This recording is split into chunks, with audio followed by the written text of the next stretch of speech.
So we have countless amounts, but we came to the conclusion last week that the general principles and the derivatives have the same rule. It doesn't matter, right? There's only one specific case that if you, according to some, that if you do a general rule and you do a derivative on one helen, and in one Shabbat, when you didn't know that it was Shabbat, or you didn't know that these things were prohibited, then you only have to bring one sacrifice. But if you do two general rules, you have to bring two sacrifices. But overall, we've come to the conclusion that by Shabbat, the derivatives and the general rules have the same consequences. There's no difference. The only thing is, why then are one designated general rules and one are designated derivatives? Because the general rules were the ones that were actually done in the temple. So whatever was done in the temple gets considered general rules. Anything else gets called derivatives. Okay. Today we're going to take a turn, and we're going to discuss another example, but this one's a little bit more esoteric, because Shabbat everybody's familiar with. In the Torah we read a number of times about purity and impurity. Now what they talk about over there is not cleanliness, I mean physical cleanliness and physical. It's talking about spiritual purity and spiritual impurity. What does that mean? That there was rules and regulations when one wanted to come into the service in the temple. There were rules that if you became spiritually impure, and how could you become spiritually impure? So there's a number of ways that are designated in the Torah. One is, if you came into contact with a corpse, you were part of the Chevra Kadisha, part of the burial society, and you came into contact with a corpse, by the mere touching of the corpse, carrying the corpse, touching the corpse, being in the same room with the corpse, rendered you spiritually impure. What was the rule if you were spiritually impure? You could not come now to offer a sacrifice at the temple. That was the rule. You had to go through a ritual cleansing. What was the ritual? Just for the Kohens. Was not only for the Kohens. This was for everybody. This was for everybody. Meaning that, you know what, so if I was part of the Chevra Kadisha and now Passover was coming and I had to go up to the service at the temple, I had to go through a ritual cleansing. What was a ritual cleansing? Ritual cleansing was the Paraduma, the red heifer. You took a red heifer, you slaughtered it, you took the ashes, you sprinkled on the head, and then and then you went to the mikveh, and that made you kind of spiritually clean again. You were pure. And once you were designated pure, you could now go into the temple. But that was not the only case. There were other cases. For example, if one came into contact with a dead rodent, well, there was rodents that were enumerated in the Torah. You know, a mouse and a lizard and a gecko and all of these things. And if you came into contact with their carcass, like if you handled their carcass or if you buried them or whatever it is, you also were ritually impure. And you could not go up to the temple. This was not as harsh. You didn't have to go through the red heifer process, but you still had to go to the mikveh and you had to change clothes and a whole bunch of rules. So in section women had to do exactly the same thing. So if a woman was part of the Chevra Kadisha, if she was part of the burial society and came into contact with a dead body, she also had to go through the mikveh process. Even though she didn't go to the temple, necessarily go. Well, there were certain parts where the women were allowed to go into the temple. Anything on the Temple Mount was considered holy. Everything in the Temple Mount. It didn't mean because the Temple Mount was designated certain areas for certain category of people. An Israelite could only go a certain distance. A Levi could go a certain distance. Cohen could go a certain distance. Even the high priest had to stay away from the Holy of Holies, but once a year he could go into the Holy of Holies. So to go on the Temple Mount and participate with a sacrifice, or to eat a sacrifice, you had to be rendered holy. Oh, go ahead. I have a question about Sure. the red heifer. Yeah. Is it distinct? Today they don't have enough, or then they also didn't have enough? I don't know what do you mean by that. Today, if you're looking for a red heifer, you don't. No, you're impossible to find a red heifer. Right. Well, because red heifer they just don't make they're not born red. It's like finding a purple horse. So how do they find it? So they found them very rarely, one in a rare So it's time. like today, It says, yeah, even today. They say from the time of Moshe Rabbeinu till the destruction of the second temple, which you're talking about a period of, let's say, 40 and 400, and then another 400 is 800, 1200, 1300, 1400 years. They did 9 red heifers. 9. So how did That's they it. purify? So they kept them. Because a red heifer is big, has a lot of ashes. They only sprinkle a little bit of ashes upon you. So they kept it, from one generation to another generation to another generation. Lasted a long time. one red heifer. It says when Mashiach comes, there'll be the 10th red heifer. It's going to appear. That's why a few years ago in the newspaper, they made a big deal that they found a red heifer in a kibbutz. Yeah. It turned out it wasn't a heifer, it was a sheep that they dressed up like a heifer. They wanted to fool everybody. Well, go ahead. So dead human corpses and dead gecko corpses. Correct. How about dead dogs and things? Same thing. Any carcass. Okay. Any carcass you came into contact with, but not food. Not food, because a carcass, I mean, every time you eat a hot dog, you have to run to the mikveh. No, that's not the rule. It had to be. And everything. No, it's also a chicken. If the woman had to clean the chicken and prepare. No. That if you came into contact with a kosher shechted chicken, that was good. If you came into contact with a corpse, if the chicken was just found dead on the side of the road, yes, because food is. Insects, a fish. No, not a fish. A fish is not good. But if you came into contact with a carcass of an animal, it had to be dead. Mrs. Schwartz Correct. sees a mouse while she's No. and kills it. Yes. She has to go. She has to go because there's a corpse. She came in now. She made it turned into a corpse, and she's murdered the poor animal. Yeah, but not food. But not food. Why is the human corpse? The basis for this is in Leviticus. In Leviticus, this is what we call one of those rules and regulations that have absolutely no basis in rationale. There's no reason for this. This is just God gave us rules and regulations to sort of to control or to limit where we go and what we do and who we hang out with. And since the Temple Mount was a very special place, so therefore if you came into contact with anything dead, and the temple was supposed to give life, so it says you have to purify yourself. So it says over here, for example, I'll just read. These are the contaminated ones among the teeming animals that teem upon the earth. The achbar, the tzav, I mean, all these are really basically rodents. Only these are contaminated to you among all the teeming animals. Anyone who touches them when they are dead shall be contaminated until evening. And when they are dead, anything which is part of them shall fall onto being contaminated. So not only is a mouse, but a part of a mouse. If a tail of a mouse falls onto the food, it's contaminated. Falls onto you, you're contaminated.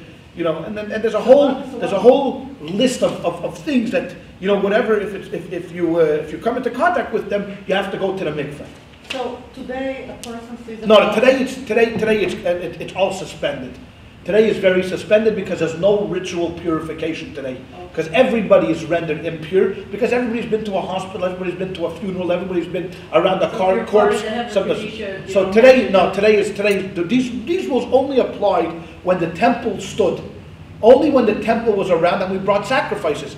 You didn't really have to go to the mikvah unless you brought a sacrifice, because you could walk around in the street. There was not a problem with you being contaminated. It wasn't that you had a designated scarlet letter, test for tamei. Just if you went to the temple, you had to go for a purification. But all like that, so no problem. You could walk around. Now, what if this was months later that you would touch the corpse? You still have to go. You still have to go. Yes, it doesn't matter. Time was not a factor. So almost everybody who can't remember what they may have touched or been around really has. You had to be very, very careful. You had to be very careful. It's like some people were extremely careful not to come into contact with anything that would render them impure. Also, sexual relations rendered you impure. If you had sexual relations, you were impure. So you had to go to the mikveh the next day. So and if you, for example, if you were a leper, if you had the disease of leprosy, you were rendered impure. If you had gonorrhea, you were rendered impure. If you had syphilis, you were rendered impure. Certain illnesses rendered you impure. All of these things were spiritual imperfection. And if you went up on the Temple Mount, you had to go to the mikveh to purify yourself. If you didn't, then Hashem would catch you, because who would know? I mean, no one really knows. I mean, there's no way of knowing whether you were pure or impure, but only Hashem knew whether you were pure or impure. So these, go ahead. Why is the dead gecko and the dead human being both owls? That's a good dead thing. That's a good question. That's a very good question. You're going to catch the Gemara is going to ask this question. So let's just hold on for 1 second, Tim, before. Good to have somebody smart in the group. That's it, I'm telling you. So yes, that's a good one. That's a good one. Okay. So he says like this. So now let's go to the text itself. The text, if I don't mind whose number, I'm just going to open this up, tell everybody. Okay, if you open up to the first page. No, not the 2A1, but you're going to have to go to 2A. At the top it says one who is 2A3. corpse tumor. You see 2A3? Okay. If you see 2A3, okay? 2A3, the Gemara now turns to another context. You see? In the Hebrew, you could follow along in the Hebrew here too, right? Everybody turn to 2A3. If you don't want, if you want, not the curtain, right at the bottom of the Gemara, the last line where it says Gabi Tumot. Okay, so now he says like this: Gabi Tumot, concerning regarding all of those defilements, everything that makes a person defiled. Tanan, we learned in a Mishnah, Aves Hatumais, what are the primary defilements? So he talks about Hasheretz, the dead reptile, or as Tim enumerated, the dead gecko, or any of those animals that we enumerated here in the Mishnah. Hashich Vazera, or semen, as we talked about, those kind of things that bodily fluids. Really, the semen is representative of bodily fluids. So it doesn't only mean semen. It means, if you have gonorrhea and some other fluid happens to go, it's also. But semen is from the primary, the tummy mess. And also a person who has come into contact with a human corpse. Now, Taldeseihem, their derivatives, lav k'yoytze are not like them. That means that if I come into contact with a dead chicken is not enumerated here, right? Because it only talks about a dead human and dead reptiles. Now the reptiles are enumerated in the Torah. Which exactly are there? 8 shmeine shrotzen. 8 reptiles are mentioned over here. Gecko, mouse, rat, weasel, all of those things that crawl around. Those are the avis. Those are called the primary sources of impurity. If you come in contact with something, a dead corpse, which is not mentioned here, like a chicken, for example, or other kind of defilements, the derivatives are not as strict, are not exactly the same rule as the primary ones. What are the difference between the primary ones and the derivatives? Tuma gets carried with you. So let's say I am someone in the Chevra Kedisha. Okay, I'm in Chevra Kedisha. God forbid, I did a funeral last night, and then in the morning I meet Kenny and I say Shalom Aleichem, Kenny. How are you? Oh, you see? Now he doesn't know that. So he doesn't know that. So I go Shalom Aleichem, Kenny, and I shake his hand. Now I've passed on my impurity to Kenny. Okay, so because I'm an Av, I'm a primary source. Kenny now becomes a Rishon. He becomes a first source, and he can pass it on, and it goes down a certain distance. Whether it's to 3 levels, sometimes it goes down to 4 levels, but that only happens if I come into contact with a primary source, like a dead gecko. Okay? If I come into contact with a secondary source, so let's say, for example, I touch the bread now becomes impure. Now Kenny came ahead and touched the bread. It's different, right? Because even though the bread was rendered impure by me, which I am a primary source of the defilement, I just get so complicated. Now Kenny comes and touches the bread, he touches Bob, doesn't matter. But if I touch Bob, he better run. Okay? That's where the difference becomes between the gecko and the corpse. They have a much stronger source of impurity versus the derivative, the bread, which is only a secondary source of the defilement. Okay? This must have created a really nasty class system. Because Why? you have the people that work burying the dead were treated as they had to be shunned and segregated. But because they you were don't have not- time. No. On the contrary, the Chevra Kedisha was very respected because no one knows it's a big mitzvah. Everybody wanted to do it. There were very, very, very few people, and they had a designated name to them that they tried to the best of their ability never to become impure.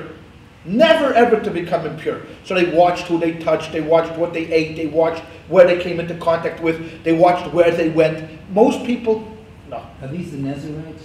No, that Nazarite had a special designation. He couldn't come into contact with a dead body. Certainly he couldn't come into it with a tummy mess.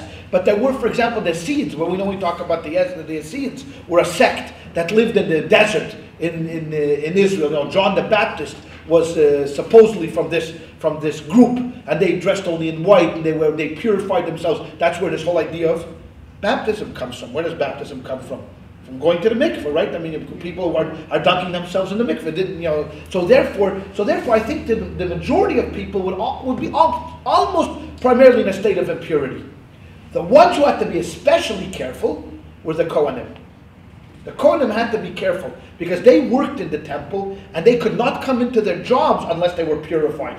So they would generally stay to themselves, they ate special food, they had to be extremely careful where they came into contact with. Yes, that is true. Now, for example, cemeteries had to be well designated, right? Because you couldn't walk on a cemetery, because if you walk on top of a grave, don't forget that the designation of the impurity is all the way up to heaven. So if you even walked over a grave, you became defiled. In a hospital, even if you had a corpse in the basement where the morgue was, the impurity sailed right through the ceiling. So if you were on the 6th floor in the maternity ward where everybody is kind of smiling and happy, then it doesn't matter because you were still impure because of that spirit and everybody in the room. So if God forbid we were somewhere and someone that had a heart attack, what they used to do is they used to say, I don't remember this, but they used to say, coin him out. If a guy had a heart attack, the first thing they would do is coin him, run out of the room before they pronounce him dead. Then they would call the doctor in. Because if they pronounced him dead and then sent the Kohanim out of the room, the Kohen would be impure. But So now we know maybe we can save a life instead of running from our... No, I think it's better the Kohanim should run out before saving a life, especially if I know who's going to have the heart. But those. The Hever Kadisha was my understanding that that's the highest thing that you can do. Yes, because Hever Kadisha is one of the highest mitzvahs you can do because you ain't getting repaid back. That's right. No one's ever going to repay you. That's right. So I'm going to just read, just to sum it all up. I'm going to read the Rashi on this part. So he says like this: the tummy mess. If someone, you won't have the Rashi with you, but only Helen, if you want to follow along in the Rashi, he says, Misha naga b'mes, if someone comes into contact with a dead body, avatome, he is considered a primary source for defilement. The mes atzmai, because the corpse itself is considered avia vaisatoma, the granddaddy of all impurement. I mean that he is like the greatest source. He is the source of all sources of impurity. Okay? And someone that touches the corpse, avatome is considered a primary source of impurity. Umetame, he in turn renders somebody who adam v'kelim, a person and any vessel. So if he touches a vase, if he touches a plate, if he touches a fork, impure. The haksiv, because it's written, kol asher yiga boy, anything that he comes into contact with, hatami, this person who is defiled, yitma, shall be defiled. So if he touches a person, he touches a tablecloth, he touches a pitcher, anything becomes impure. The hakra, and that verse that we're quoting from now, from Numbers, betami mesksiv, it's talking about it coming into contact with a corpse. Umashma, and from there we learn the metama adam hadiksiv, that a person who comes into contact, he renders everybody else, okay, impure. So let's just say Mr. A touches a corpse. He now has the primary source of impurity, touches a person, touches a thing, and that carries on. Now let's go back to the text itself. Okay, so he says like this: the ilu of, because here's second line, the ilu, why is the derivatives and the primary source different? Because the ilu of a primary source of impurity, metama adam v'kela, render man, people, and vessels impure. The ilu toldois, but the derivatives, oichlenu mashkin metame, they render food and drink impure. Adam v'kelim loy metame, but men and vessels they don't render impure. Okay, so if I touch a piece of bread, and I'm the primary source, the bread is impure. Kenny comes ahead and touches the bread and then touches Bob. What happens? Nothing. Because he only touched a derivative of the impurity. If I go and I touch 10 people, say tag. If I touch you, then you could carry it on. If I don't touch you, you can't carry it on. All right. So that's basically the difference. So here we see a case in the Talmud where the derivatives and the primaries have two separate rulings altogether. Now we still haven't answered our main question, which is, what about damages? All we're really interested is to find out, when it comes to damages, are the primary rulings and the derivatives of equal value? And we're going to talk about the primaries and the derivatives tonight. That's really our question. So we have two cases, and we have two conflicting cases, as the Gemara says. Okay? But now that this is just for intellectual discussion. Exactly. Right. If you just bent over and touched a dead body and shook his hand. Doesn't matter. It doesn't matter because it says when Mashiach will come and we're going to reestablish the temple and sacrifices will once again be brought, whatever that means, whatever. Then we're going to have to go through a purification process. Well, there'll be a red heifer. They'll sprinkle a little red heifer on us. We'll go to the mikveh, and everybody will be rendered pure and fine. But today it doesn't make a difference. Today the only mitzvah still left of all of these rules is a woman going to the mikveh after her menstrual period. That's the only rule that remains from here. Even men today don't really go to the mikveh afterwards. Men do. Chassidim, there are many Chassidim that go every day to the mikveh before prayer. But that's a spiritual cleansing. That's not a Torah law. They do that because the mikveh itself, if we talk about how holy it is and how a woman goes and she goes through this wonderful process of every month of this rejuvenation and all of that stuff. So if the mikveh is so good, so the Chassidim took upon themselves that before prayer, if you believe in prayer is so holy and you're going to go into the Almighty, don't you want to come in ritually pure? So many of them go to the mikveh every single day. Women who go to the mikveh, you go clean. I mean, you don't go to the mikveh to get clean. No. Yeah, you take a shower. So do the men. Everybody takes a shower before going to the mikveh. The mikveh is not a bath. No. The mikveh is a ritualarium. It's you take a shower before you go to the mikveh. You don't come to the mikveh with a bar of soap and soap up. No. We still wash though when we come back from the cemetery. Yes, we do wash. Well, there are certain things that we still do as a remembrance, for it. For example, we wash before bread. Why do we wash before bread? Even though we've taken a shower, we wash before bread because in the olden days, we wanted to make sure that our hands were pure, and even the Kohanim couldn't eat bread because they had to be careful, so we wash our hands as a spiritual cleansing. It has nothing to do with physical cleanliness. Same thing is true when we come back from a cemetery, from a funeral. We wash our hands as a remembrance that we used to once do it, but it doesn't have really an effect anymore. I mean, we're all rendered impure anyways, one way or another. We've all come into contact with something, somebody, somewhere, and that's about it. So that's it. Now, there are still rules about Kohanim. Kohanim, for example, even though we know that 99.999999999% they've come into contact and they're ritually impure, they will not go into a hospital, they will not go to a cemetery, they will not conduct funerals because they want to be careful. So since it's a mitzvah for them to be separated from these elements, they won't do it. So if your rabbi happens to be a Kohen and he happens to be following these rules and regulations, usually the chazan of that congregation does the funerals. Or he's not going to go visit somebody in the hospital, but the chazan will go visit somebody in the hospital. Now you might ask me a question, what about Dr. Cohen? If you look up in the phone book today, and you look at Dr. Cohen, you're going to see a lot of Cohens that are doctors. So I can answer that in two separate ways. One is he could care less about the rules and regulations of purity and impurity. That means nothing to him. Or secondly, here they rendered a leniency since this guy is a lifesaver.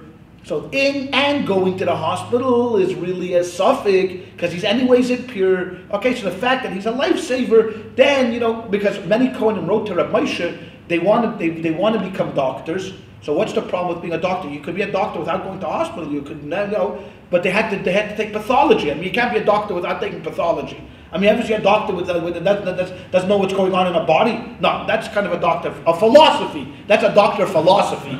If you want a doctor of philosophy, what? Or languages.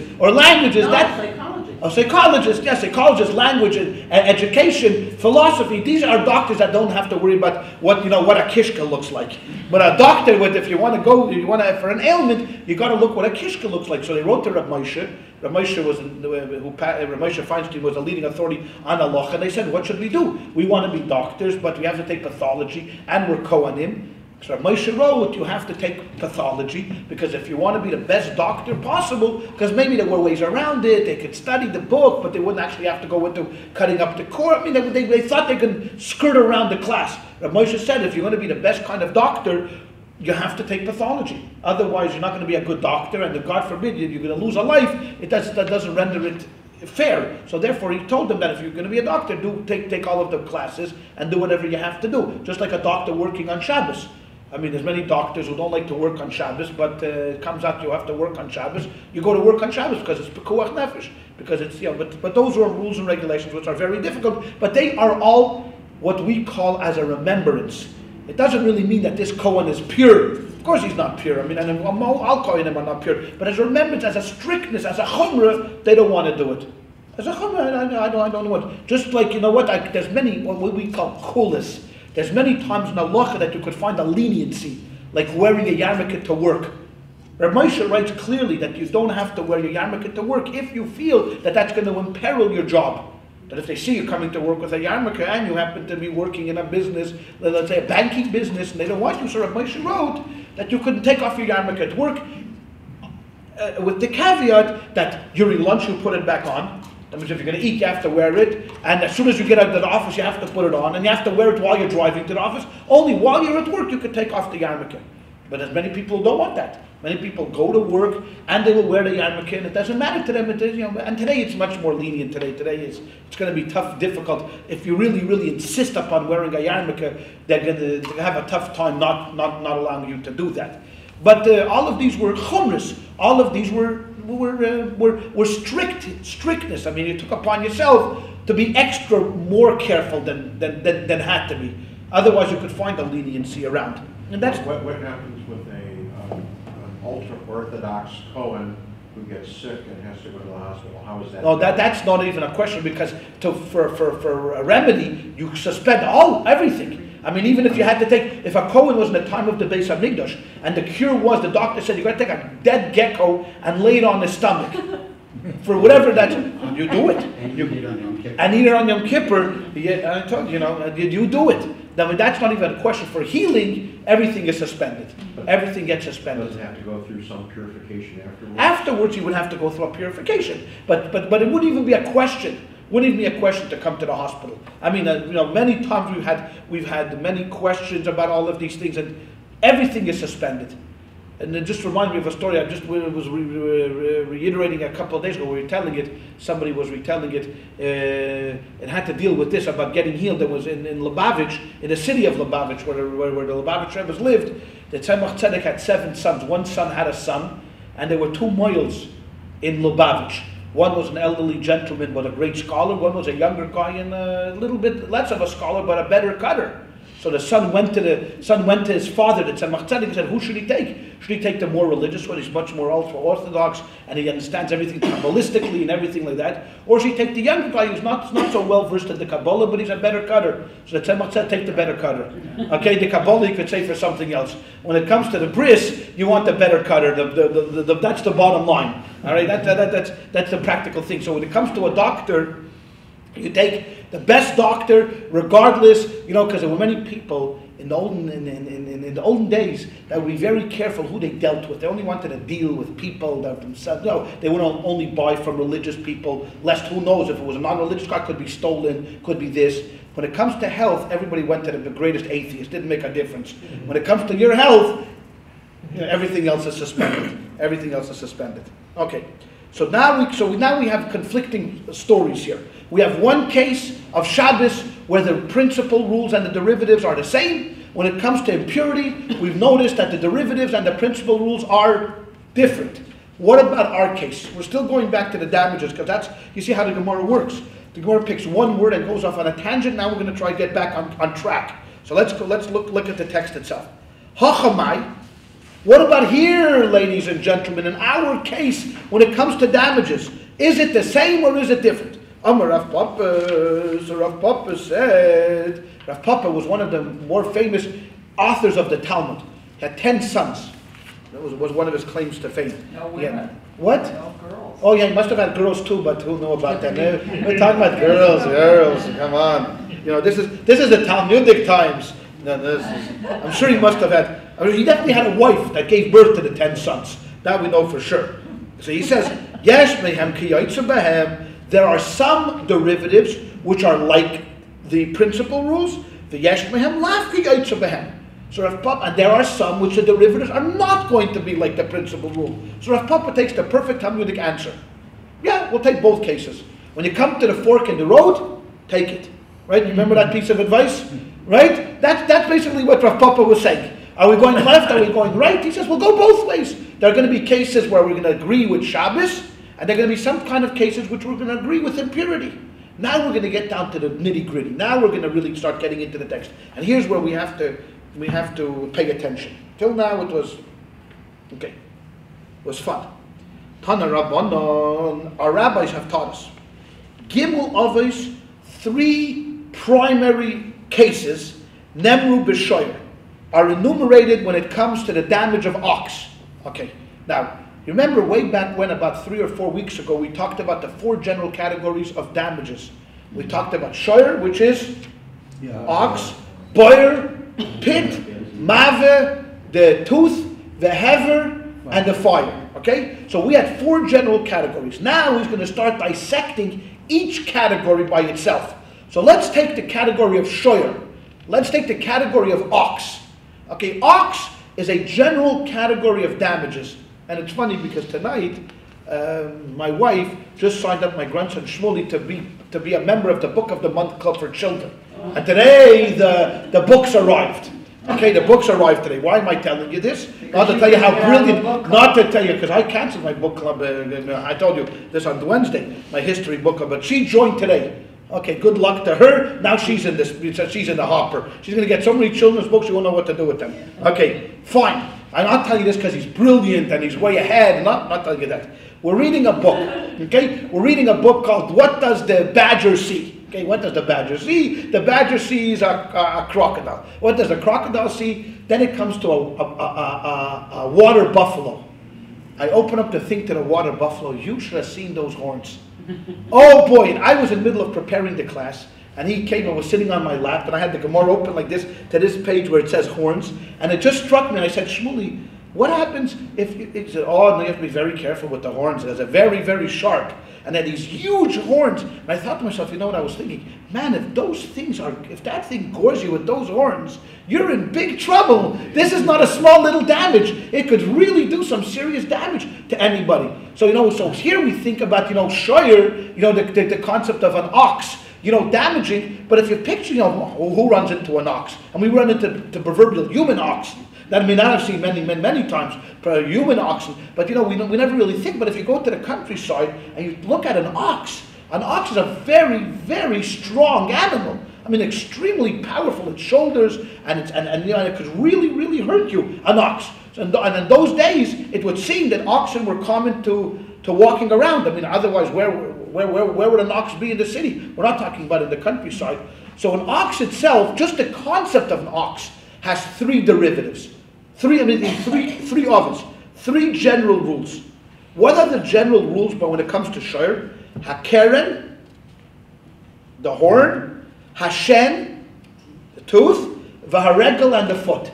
Okay? All 3 of these are going to now be explained. What are the differences and damages between horn, tooth, and foot?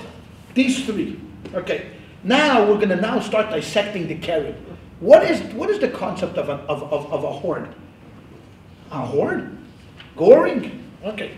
So the Gemara says, keren minolon. How do we know in general that an ox who gores you with a horn is liable for damages? How do we know that?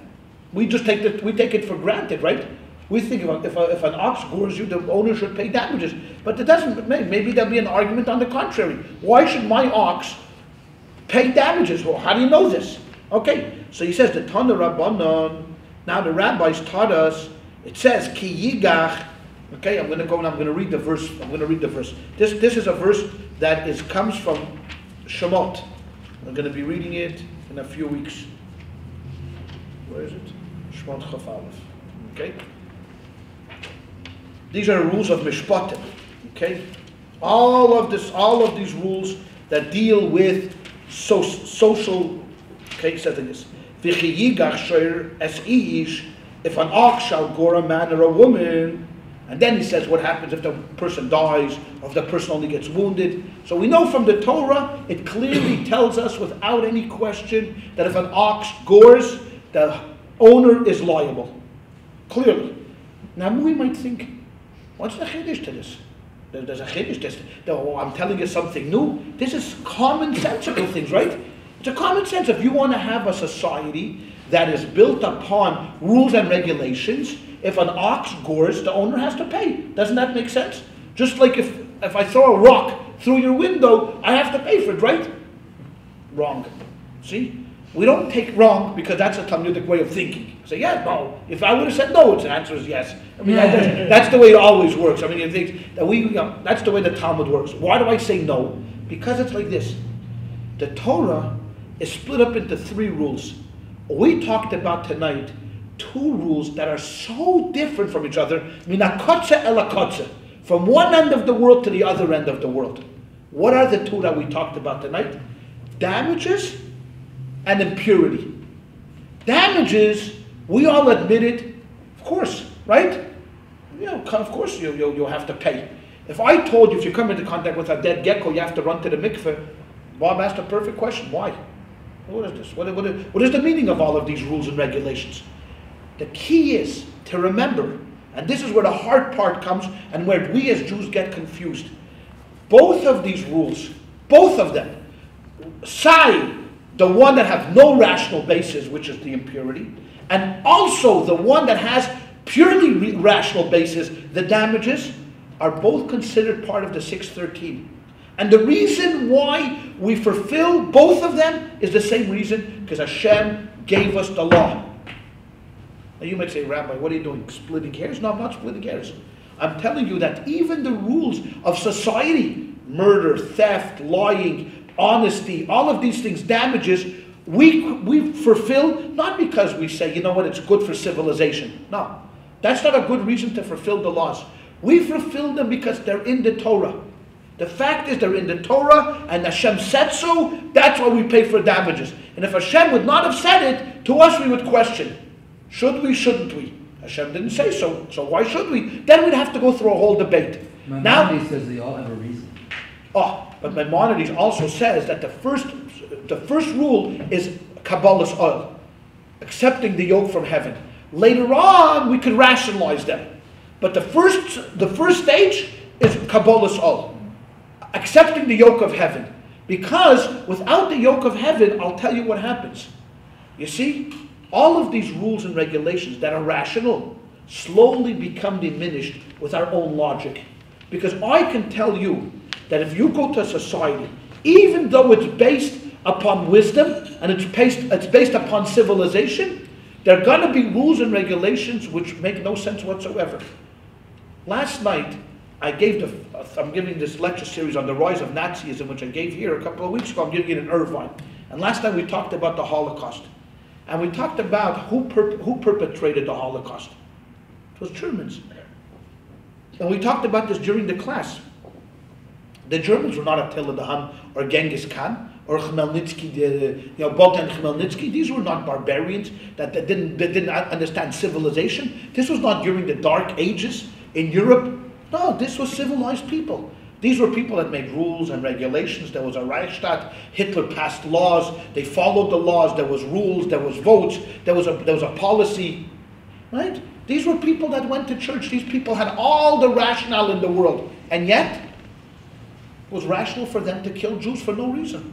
Freud said in the late 30s, I am not afraid of Germany. A nation that produced Goethe could not possibly go to the bad. Well, you know what? You see what he said? You see how wrong he was. How wrong he was. Because people after the war, when they went to Auschwitz, when they took the Germans to Auschwitz, had exactly the opposite effect. How could a people that produced, with Kant, Beethoven, and Goethe produce Hitler, Himmler, and Göring? Okay? The reason, so why do I mention this? Is because it's very important. When we quote a verse in the Torah, we say it's superfluous, Rabbi. You have to bring us a proof from the Torah that Göring is liable for damages. Yes, I got to bring it to you, because what's the underlying theme of why we pay damages? Because Hashem said so. Why do we circumcise ourselves? Not because Abraham did it to Isaac. We do that because Moses gave it at Sinai. even though Abraham got the first commandment? Why don't we eat the sciatica nerve, even though we know the story with Jacob when he wrestled with the angel gave him a Charlie horse, and his hind was we don't eat the sciatica because of that story. We don't eat the sciatica because Moses gave us the law.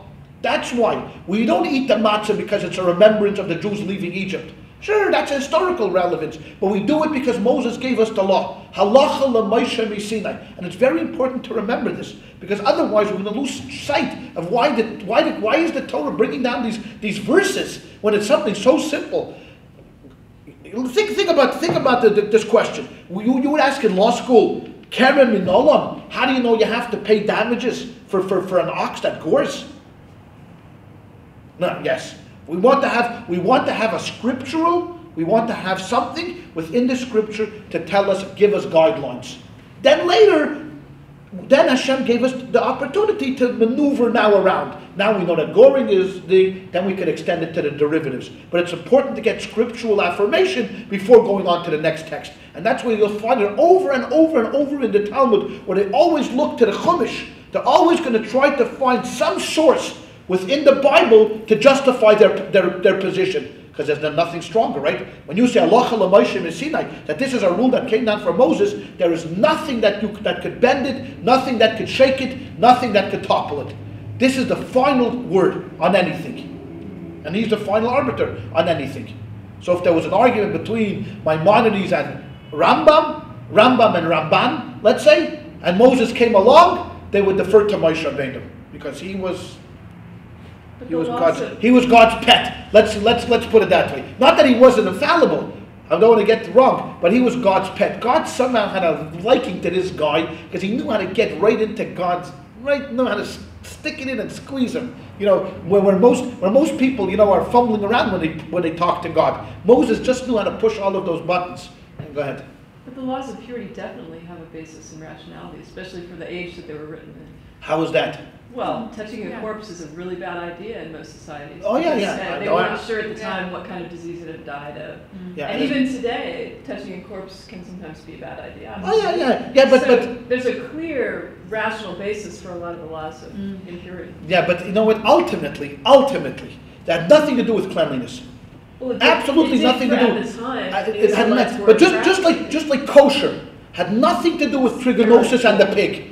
Absolutely nothing to do with it. I don't think it lessens the importance of the laws of purity. No, it doesn't lessen. Practical. Oh yeah. I agree with you what you're saying. I hear what you're saying, but I'm just telling you that rationally, because what's going to be the next step once we attach rationale to that is that if comes a point in time when that rationale falls off, then the rules fall off.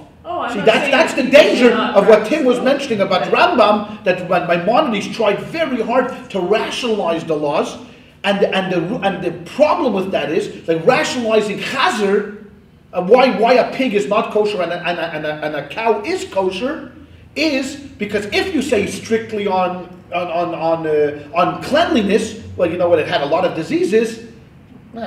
So now today, what? Now you have mad cow disease. Therefore, you should outlaw cows. So I'm saying, so there are some. What? So that's why I say that there are some rules that are just understandable, openly rational, building blocks of any society. Every society, if you want to not live like a barbarian, you are going to have the rules of damages. You don't need the Torah to tell us that. You are going to have the rules of killing and non-killing. You're going to have the rules of being honest in business if you want to live as a society that's going to prosper. Here in America, we're not a really religious society. We're not a very, quote-unquote, very religious people. You know, we're kind of, religious, you know. Some do believe, some don't believe, some follow, some don't follow. Some people go to church. But yet, we have a foundation in this country of property, of contracts. So we're a legal country. Yet purity and impurity doesn't play any part in it here. There's no rules of purity and impurity. You can't come into Washington to shake Bush's hand unless you went to the mikveh. I think some people here would say you have to go to the mikveh after shaking Bush's hand. I don't want to mention who would say that, but I'm sure there's some people who are thinking. But there's some people who are thinking that. There are some people who are thinking that. Certainly after shaking Clinton's hand, I would go to the mikveh. I don't know. That's for sure. That's for sure. But overall, that's what I'm talking about. Rational basis. Now you're probably correct. To try to find Rivka, to find a rational underpinning of the rules. But what I'm saying here about damages, the difference is this is clear across the board. You could be in China. You could be in China in the 1400s. You could be in Yugoslavia in the 1600s. These rules would still apply if you wanted to have a normal, democratic, or at least a society, a civilized society. That's what would make the rules, the difference of the rules and the regulations. Now, what about matzah? Where I mentioned the term matzah, that's a third different category, because that's kind of a unique cultural thing to us. That is kind of falls into a half rational, half non-rational, because there's no way we would come up with eating a flatbread on the 15th of the month of Nisan. If we sat around starting our religion, no one would say, you know what, why don't we just bake a flatbread and eat it bake it till it's really, really hard. And and then sell it for an enormous amount of money, and then and eat it on the 15th of the month of Nisan. I don't think anybody, but why do we eat that? Because it has cultural significance to us. And every culture has those rules. Every culture has those rules. Because the Irish have their things that they do, the Germans have their things that they do, the Slavs have their things that they do, the Russians, everybody has their common cultural identity, which is what we have as Jews. What would fall into that? What are some of the mitzvahs that would fall into that category? For example, mezuzah, right? Hanging the mezuzah is what? Is because God, we put the blood on the lentil and then we put it on the side posts, and God jumped over our houses. It's not rational, but okay, we do it because we're Jews and we remember the story of leaving of Egypt. Circumcision, wearing tefillin, keeping Shabbos, keeping the holidays. All of these things are historical, cultural things that we Jews do. The mitzvahs also. But they're also part of the 613. So basically the mitzvahs fall into three categories. Category number one, which is the mishpatim, rules of society, damages, torts, all legal stuff fall into that category.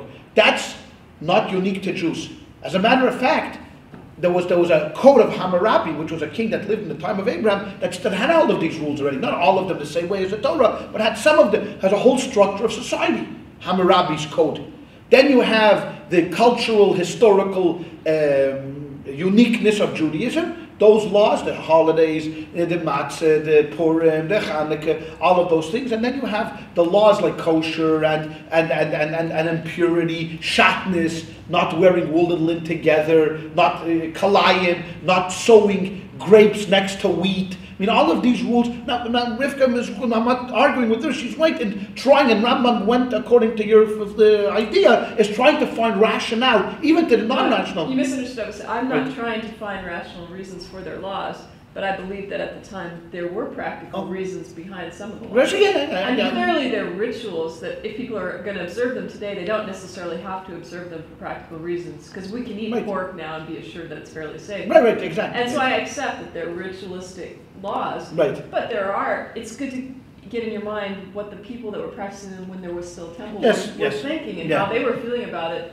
and what it was for them, because at that time they didn't have the same type of cleanliness and medicine that we have today. So for them, corpses were more dangerous. And you also see the Almighty knew about germs because He made there you have it. Right. I'm sure He does know about germs. To us it's nonsense, but He knows. He knows. So therefore, I just wanted to bring this whole little thing up, because when we talk about kerem and nolon, those two words always got me. How do we know damages? How do we know that we're responsible for damages? How do you know?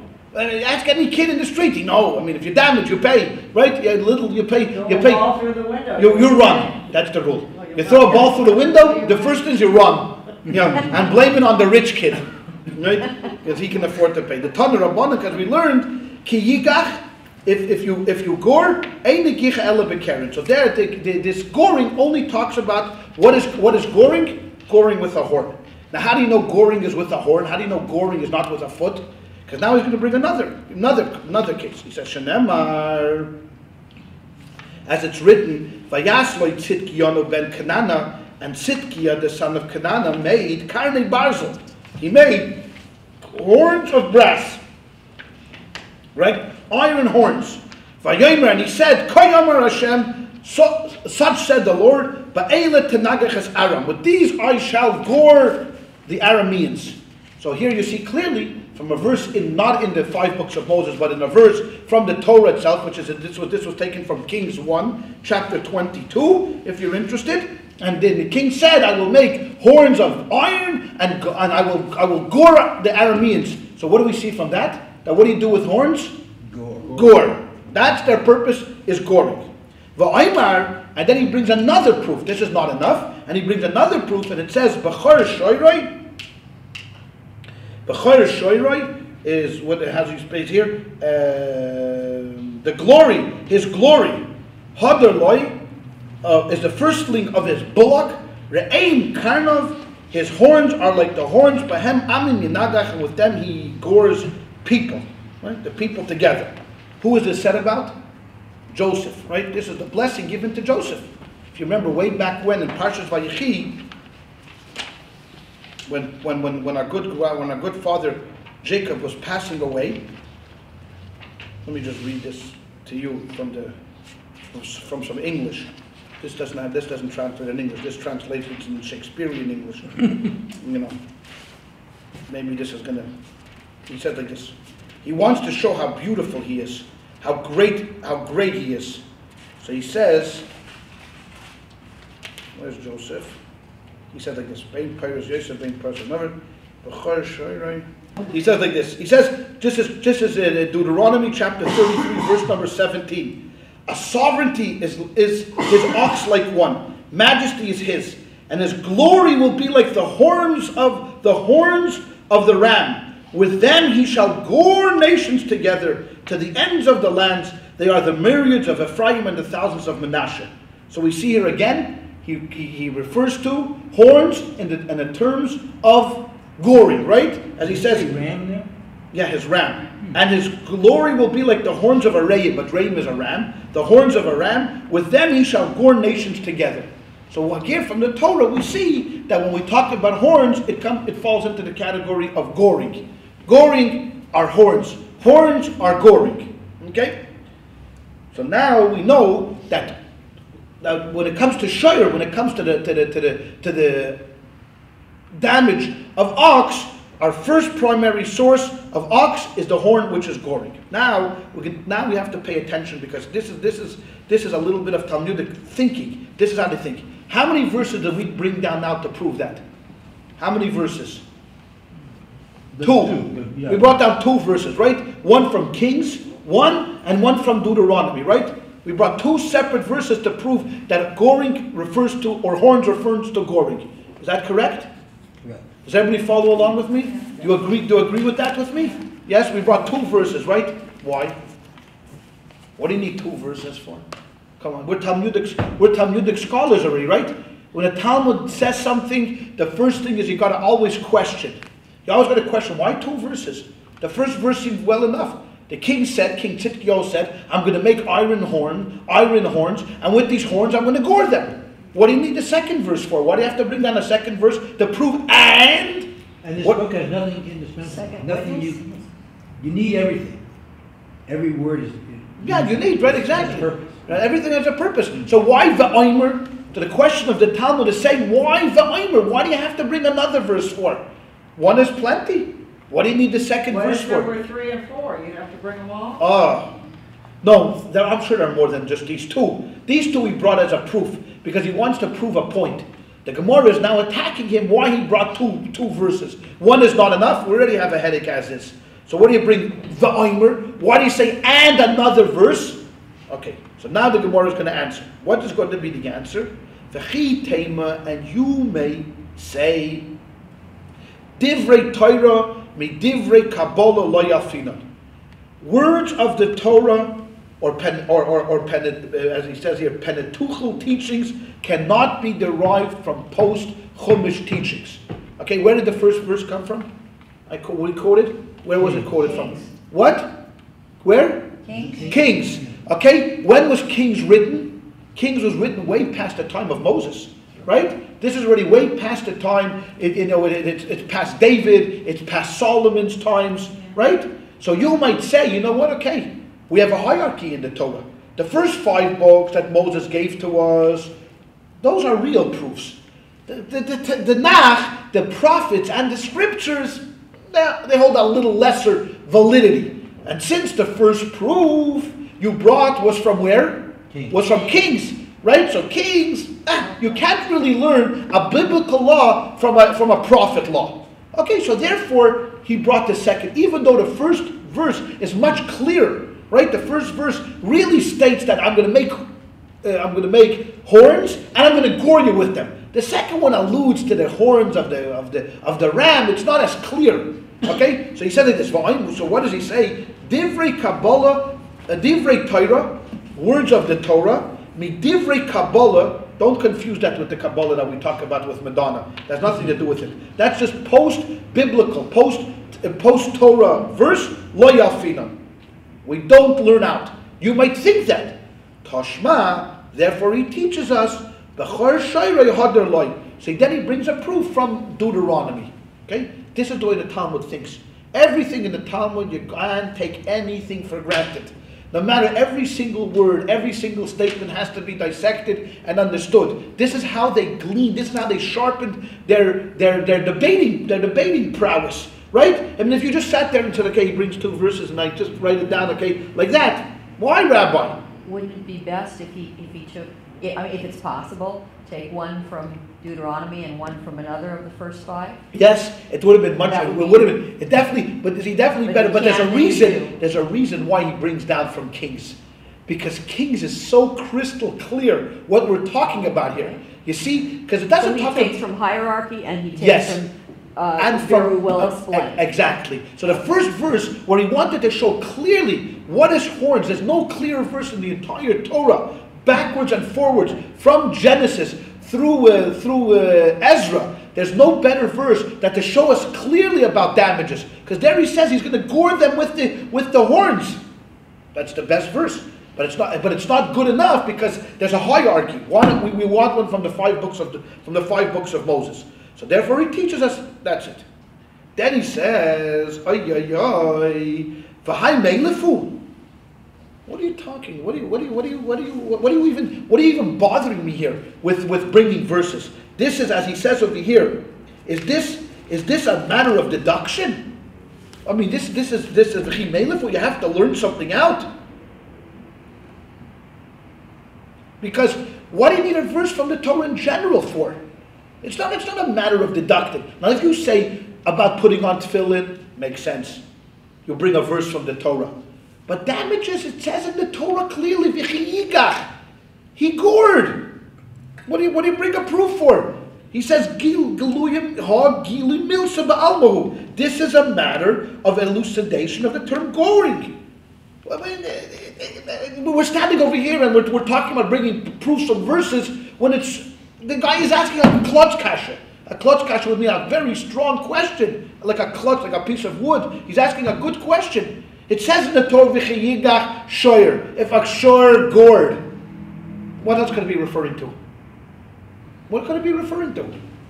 The ox beat him in a poker game?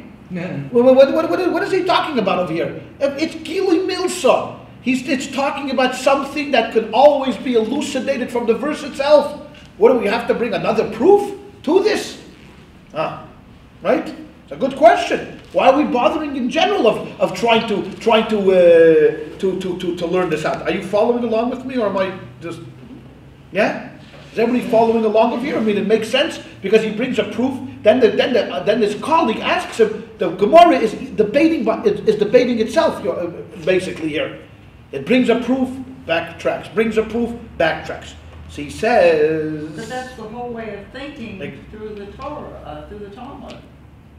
It's discussing and looking for sources and picking up and gathering as much information together and collating. That kind of a conclusion, because otherwise you could debate and debate and debate till you get red in the face and you won't be able to debate anymore. So there has to come some point where you have to, common sense has to step in and say this is the way it is. Otherwise, you'll never come to any kind of a conclusion, because there'll always be arguments back and forth, back and forth. There's always in yeshiva there was a term used for a guy that asked many questions called an ipcha mestabranik. Ipcha mestabra means the other way you could say There's always another way you could say, right? The thumb is always, you could say another way, right? But here the Gemara asks, why do we have to have this? Why do we have to have the chitema? So he says like this. He says, I can't picture it any other way, actually. what? Without going through this whole process. Yes. Right. Where are we now in the English? We're now, I'm sorry, I'm going to have to look on over here, because my English is different to yours. I think I'm not exactly in the right spot. I think we're, I don't know if the pages we're are marked. did we end? No, here it is. We are Karen Nolan. Oh, I'm sorry. I think we ran out. Did we run out? No, we're good. We're good. Right there. Good. It's here. It's on page, it's the last page. Basically, next week we're going to have to make new pages. Okay? The Chi Payment, the Bright says that if you argue that the first one is sufficient, give a Kabbalah for we not like Torah matters from the words of the prophets. Now, this is a lesson of the Riv law which cannot be derived from the writings of the prophets. Gili Milsa, it is merely a revelation of matter. It's a clarification of the matter of word uses. In the Gicha Bekerinu, teaching that whatever is a term nagach is used refers to striking with horns. Such a lesson can surely be derived even from prophetic writings. You have to have a special, right? I mean, you have to have a special Torah law to tell us that the Gicha is horns. Any writing has to have, anybody that could bring the slightest proof would make it. So why do you need the second verse for? Why do you need the Karnei Re'im, the verse from Deuteronomy? Even a simple verse from Kings is enough to tell us that goring. Okay, so don't look into the Gemara. Don't look into the Gemara for a second. Don't look, okay? Because I want you to think about this outside of the text, because the text is going to give us the answer. Here is the question. We're talking about goring from an ox. And we brought a proof from a prophet that talked about a king that claimed that he is going to make horns of iron, and is going to gore with these iron horns. He's going to gore the enemy, the Arameans. Okay, and from there you learn out that goring, it comes from horns. Okay, and we're not talking about tooth or foot. Or no, not tooth or foot. We're only talking about horns now. Only we're talking about horns, and we'll get to the tooth and the foot in a second. Why is that not enough? Because these horns aren't associated with a shore. Okay, yeah, Tim, yeah. Okay, why is that not enough? Because, think about this for a moment. The proof that he brought, right, was a set of horns that were what? Detached, right? They were detached. Okay? They were detached. So if we're looking into the verse, and we say, you know why these horns are very, very, very, very worrisome? Because they're detached. So horns that are detached in the hands of man, they're very dangerous. But mechubor, horns that are attached to the head of an ox might have a different ruling. See? See how the Gemara wants to bifurcate it? So horns that I'm holding in my hand and I'm chasing you with a horn might have one rule. Horns that are attached to the head of an ox might have a different rule. That's why you need the second pasuk. That's why you see the second verse to tell us that oxen with horns attached are also considered negicha. Let's look what the Talmud says. Very good. He says this. Elamau de tema, you would say, right? He says this. What are the distinctions made by Scripture? The distinction made by Scripture. When does the Torah make a distinction between a tam and a muad? Remember that's the terminology. A tam pays how much? 50%, and a muad pays 100%. When does the Torah make a distinction between a tam and a muad? Hanimili betlusha. Only when it's detached, right? Wait, what is Hanamili. Hanamili. It's two Aramaic words. This is only in a case. Hanimili, this would be in a case betelusha, when it's detached, a severed horn, right? Then, by a severed horn, we would say, okay, you know what? You pay half by a tam and full by a muad. But when the horn is still naturally attached, Ema, you would say, kula muadasi. It's all considered a mu'id. It's all considered a goring ox. Tashma, therefore the Torah tells us, I'm sorry, then he tells us the glory of the firstling of his bullocks is like his horns, the horns of a unicorn, or whatever he calls it here, a unicorn, a ram. But I'm going to call it a ram, okay? The horns of a ram or whatever it is, a unicorn. Therefore, that's why you have both things. Because from the first verse, you would only learn that in that incident, you would have this distinction between a tam and a mu'id. Because that's what it says in it, that's the definition of a goring, right? Goring is a detached horn. But when it's attached, there's absolutely no distinction. An ox is always going to be full damages. Therefore, he brings the other to show you that not only a detached horn, but an attached horn. An attached horn. No, that's hard to say. An attached horn is also considered a mu'id forever. That's why you need both verses. All right? Did you say a unicorn? That's what it says over here, a unicorn, but I don't think that's a unicorn. I remember that from his horns are like the horns of a unicorn. Here he doesn't even in this translation doesn't even translate it. He just says re'aim, an animal whose horns are noted for beauty. That's all Rashi says, but he doesn't say a unicorn. Here he uses the word unicorn, but I can't unicorn. That's nice. Was there such an animal as a unicorn? I thought a unicorn was like this fictitious animal, right? It's a mythical animal, right? One. Have you ever seen a unicorn? Disneyland, maybe. It's like a pretty rhinoceros. What? It's like a pretty rhinoceros. A really pretty rhinoceros. Yeah, exactly. So therefore, okay, so here we have, I think what we're going to do is, I think for tonight we've had enough discussion between oxen, because next week we'll pick it up from some more derivatives. But what I want you all to do is to take this home with you. Everyone take this home, because next week we'll have to make other copies, because we're done with this. Take it home and go through it, and next week we'll pick it up from this spot. Okay? So next week we're going to talk about tooth and... Next week we're going to be talking about what are the derivatives of horn. Tooth, we have a way to go. We have a way to go. Because now we're going to discuss in all its entirety about a horn. We want to understand what exactly is a horn, what are the derivatives of horn. I mean, what are the derivatives of horn? What's detached? It's detached horn. I'm seeing that horns being removed. Right. From the animal's head. A man holding A man holding like it. the- Which Right. can So be it more doesn't make dangerous. sense to me that I'm only going to pay half, because that then in my mind becomes a weapon, and if I take horn and I stab you, okay, I'm only going to pay half damages, but if the horns are attached to the animal and it gores, it pays full. The animal doesn't know better. Man is smarter than the animal, right? always. And there has to be willful intent. Right? Not always. But you would think that. You would think that that's why the Torah wrote. That's exactly what the Gemara is saying. You might think that we could come to some convoluted, very stretch it out, right? Like it would say over here. He says over here, Ki pligi, when did the Mercer make a distinction between Karen, between the damage done by a tam and a mu'ud? Teaching a tam is only while the mu'ud, and this is made only regard to an ox that damages using a detached horn. An ox using a detached horn. What's an ox using a detached horn? For instance, he's giving it for an instance. An ox took up a detached horn in its teeth and struck another animal with it. Then you say, that's so weird, you only pay a half the damage. Okay? That's why it's so strange that you had to never.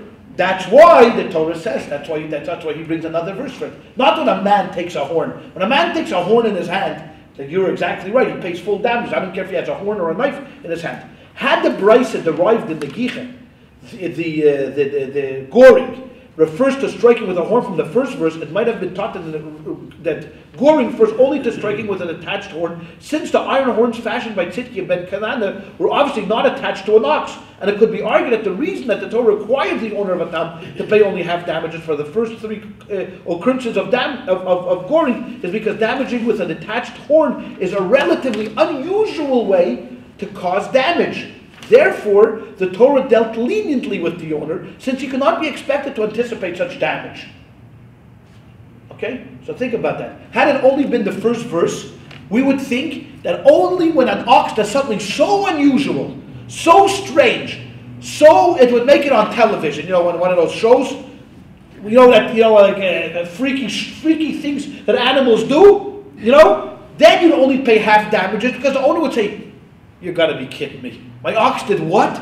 He went and he grabbed a horn in a shop and chased somebody down the street with a horn in his mouth, and I'm supposed to be able to protect that?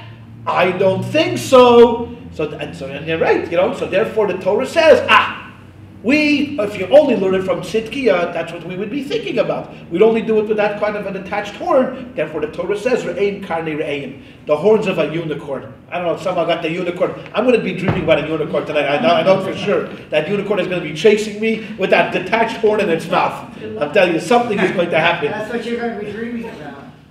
Isn't that what they say? What you talk about during the day is what you dream about at night. That's what my parents told me. Never play with fire. Especially right? It's the last thing, so we're better go. Yeah. It's the last thing, so they used to go. So therefore, now we know that regardless, whether it's attached, whether it's detached, for a tam you pay how much? And for a mu'id? Full. Okay. I'm telling you, this class is good.